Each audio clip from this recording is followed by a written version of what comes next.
World War III has been cancelled until further notice. And I mean that. I literally mean that we can park World War III fears for at least the next 3 years and probably quite a lot longer. And yes, this is about what's happening in Iran, but you have to remember that what's happening in Iran was never actually about Iran. The Straits of Hormuz are reopening as we speak, albeit very, very slowly and with caveats that I'll get to. But the slow resumption of trade was signalled by the Greek-operated tanker Shenlong carrying Saudi Arabian oil through the Straits with their AIS switched off to reduce the risk of attack on the 8th of March this year. And after they turned their AIS back on, revealing that their location was now on the other side of the Straits, not far from India, well then all of the other shipping operators suddenly sat up and paid attention. Since then there's been a trickle of other ships, most of them carrying Saudi oil. It seems the Saudis are particularly keen to keep their oil flowing to the world. And whilst this is a far cry from a general reopening of the Hormuz Strait, there is only so long that the other shipping operators are going to sit on their hands while they watch these guys cashing in on huge profits. The pressure to resume shipping through the Straits, combined with the possibility of the release of up to 400 million barrels of strategic oil reserves, and I stress, there's only a possibility. No country has actually committed to it as of the time of me recording. But it is likely to happen sometime. So the combination of these two factors has caused oil prices to come down, and crude is already well below what it was under President Biden in 2022. But more significant than the resumption of shipping through the Straits of Hormuz, and more significant than the stabilization of crude oil prices, Russia is looking to normalize relations with the US via a, in my opinion, deliberately leaked Kremlin memo. BRICS is now breaking up, with India realigning with the US, and the Chinese military have been defeated for at least the next 6 years or so, and they're not going to start any trouble anytime soon. Now, I'm not actually kidding. World War III has been cancelled until further notice. Now, I said last week that the war in Iran isn't really about freedom for Iranians. That's just kind of a nice bonus on top. What it's about, as all of these things are always about, is oil. And it's also about the US dollar's status as the global reserve currency. It's about the rise of BRICS, and it's about the geostrategic resource rivalry which is at the heart of China's ambitions for superpower status. There are a lot of pieces to this puzzle, so let me give you the surface version, the TLDR version, real quick. China have been given the clearest possible evidence that their military is not a peer rival of the US military. Because Iran's defences, their air defences, which failed to down a single US aircraft and was overrun in literally 24 hours, that defence system was made up of the latest Chinese anti-aircraft radars and missile systems. And they were easily blinded by electronic warfare and destroyed by counterstrikes. So that's one piece of the puzzle. But I also mentioned in my video last week that India, a key player in the BRICS alliance, they've already signalled that they are siding with the US against China. China, of course, are another key player in the BRICS alliance, but India signalled that by choosing to board and seize 3 Iranian oil tankers bound for China. Now, the next brick in the falling wall, Russia has leaked a Kremlin memo to Bloomberg identifying 7 opportunities for cooperation in a post-Ukraine war world, and Russia is clearly signaling to the US that it's looking for an off-ramp, not just out of the war with Ukraine, which is now in its 4th year, but away from BRICS and back to normalized relationships with the USA, including joining the USA in their drill baby drill policy, and also trading oil in US dollars. The significance of this cannot be overstated, because defying the US petrodollar was the entire point of the existence of BRICS.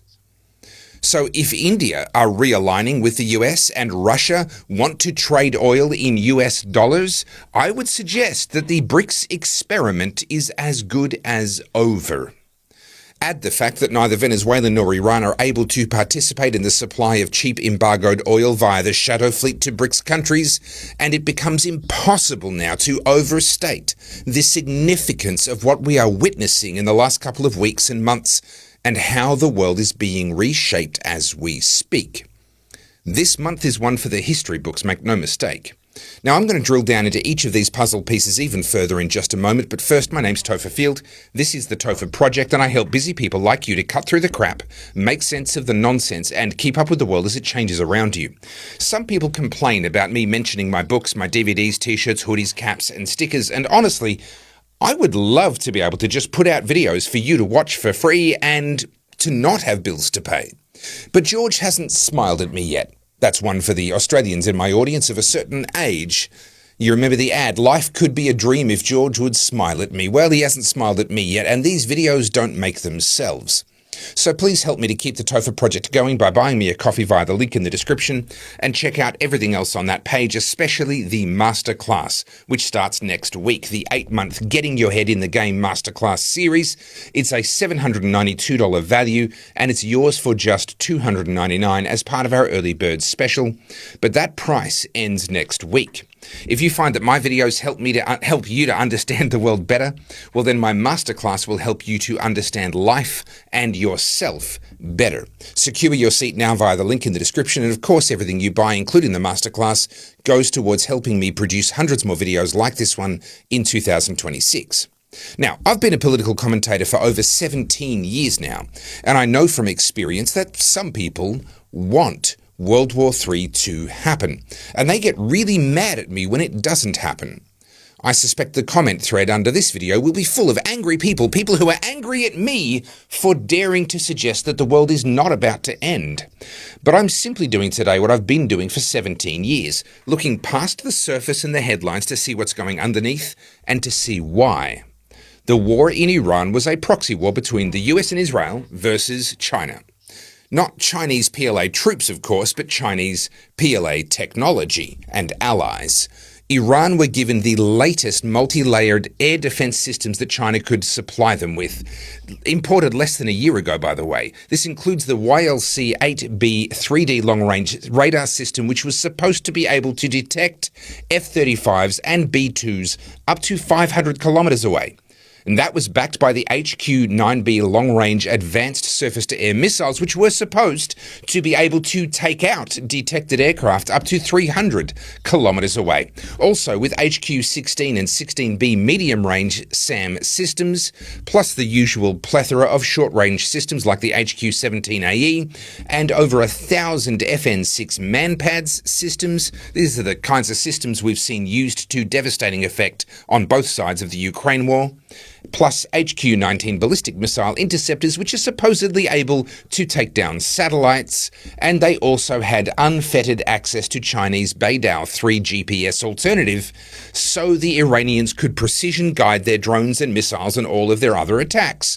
And what all of this incredible top-notch Chinese technology amounted to was 4/5 of fuck all. Because no US or Israeli aircraft were shot down by any of these Chinese air defense systems. Ironically, 3 US F-15s were shot down by US FA-18 Hornets that are owned and were being flown by the Kuwaiti Defense Force.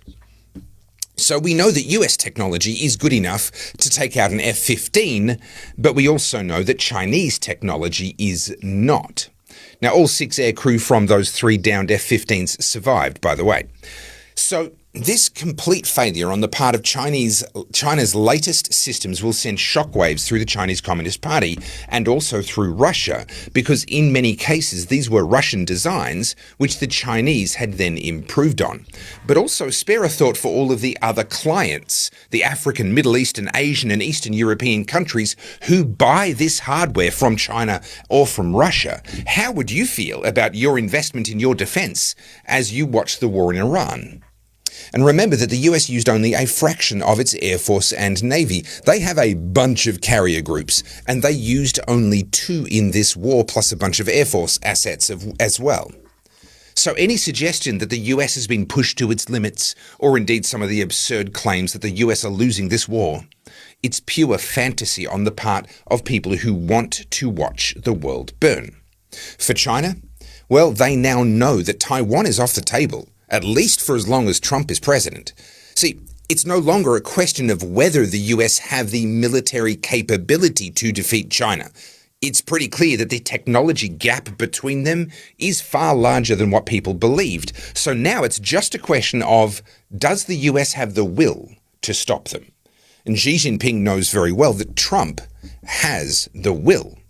But it gets worse for China, because they are a huge, fast-growing economy with very low domestic oil and gas supplies. There's a reason China were propping up oil-rich dictatorships like Venezuela and Iran, and that reason wasn't altruism, it was for their oil.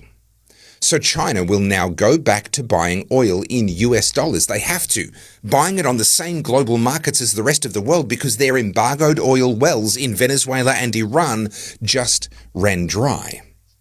Whatever China's ambitions might have been, any military expansionism they had in mind, those plans are now on ice for at least as long as Trump is the president, and probably for a lot longer, because it's going to take easily 6 years or more for China to catch up technologically with the US now that they've realized just how far behind they really are. So that's China, and I've already addressed India in previous videos. Let's turn to Russia. Bloomberg have reported that a leaked Kremlin memo lays out 7 Russian priorities. Now, these are areas where both Russian and US interests could be aligned, according to the Kremlin, creating win-win scenarios in a post-Ukraine war world. Now, the details matter here. This is just a memo. This is not official Kremlin policy. And whilst it is recent, it is from sometime in 2026, it's not clear just how high up the chain of command the origin of this memo actually is. In broad terms, what this memo is about is energy production and trade and cooperation. The critical point is that it suggests offering to the US Russia returning to trading oil and energy in US dollars. Now, again, we don't know what Putin is planning.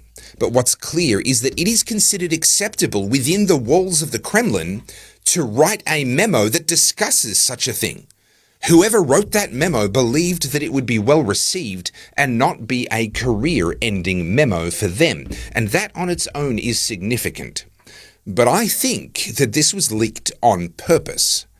To me, this appears to be confirmation that, at least internally, Russia recognized that the BRICS experiment has suddenly failed. It worked for as long as members had access to cheap embargoed oil from Venezuela and Iran, which Russia would mix with their own oils to create grey market oil for India and elsewhere.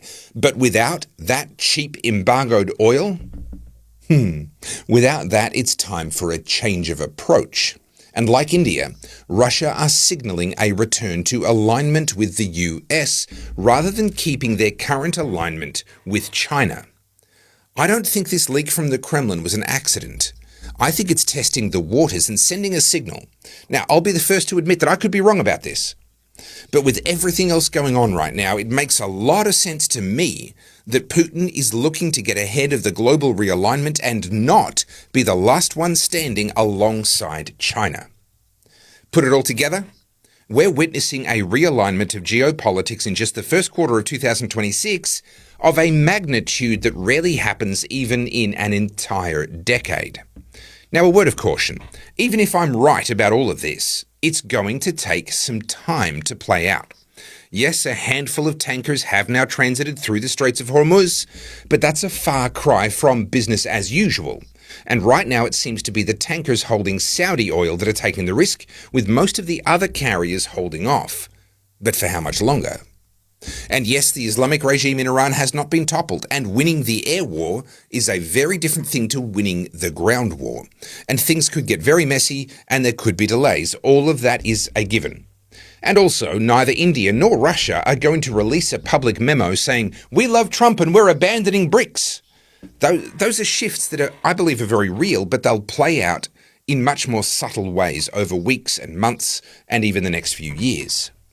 But even with all of those caveats in mind, as historians look back on the defining moments of this century, I firmly believe that the first few months of 2026 will be regarded as the moment when World War III was cancelled until further notice.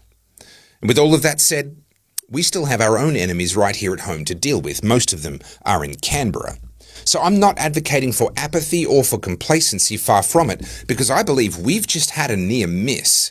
I believe we're being given a window of opportunity to focus on ourselves for a while and get our own house in order. Because whilst it is right now time to take your World War III decorations down and put them in a box, don't throw away the box, because you are going to need that sooner or later, eventually. And it's up to us and what we do now to make sure that we are actually ready for it, with food security, fuel security, and a military that's actually up for a fight. Because it's abundantly clear that right now, we were not even ready for a slight interruption to global fuel supply. And that is a problem that it's on us to fix. My name's Tofer. This is the Tofer Project, and I help busy people like you to cut through the crap, make sense of the nonsense, and keep up with the world as it changes around us. I'm 100% viewer supported. Please help me to keep the Tofer Project going by buying me a coffee via the link in the description. And while you're there, check out my books, DVDs, t-shirts, hoodies, caps, and stickers, and most importantly, the Getting Your Head in the Game Masterclass, which starts next week. Thank you for watching all the way to the end. The algorithm loves you for it, and so do I. Please like, comment, subscribe, and as always, think free.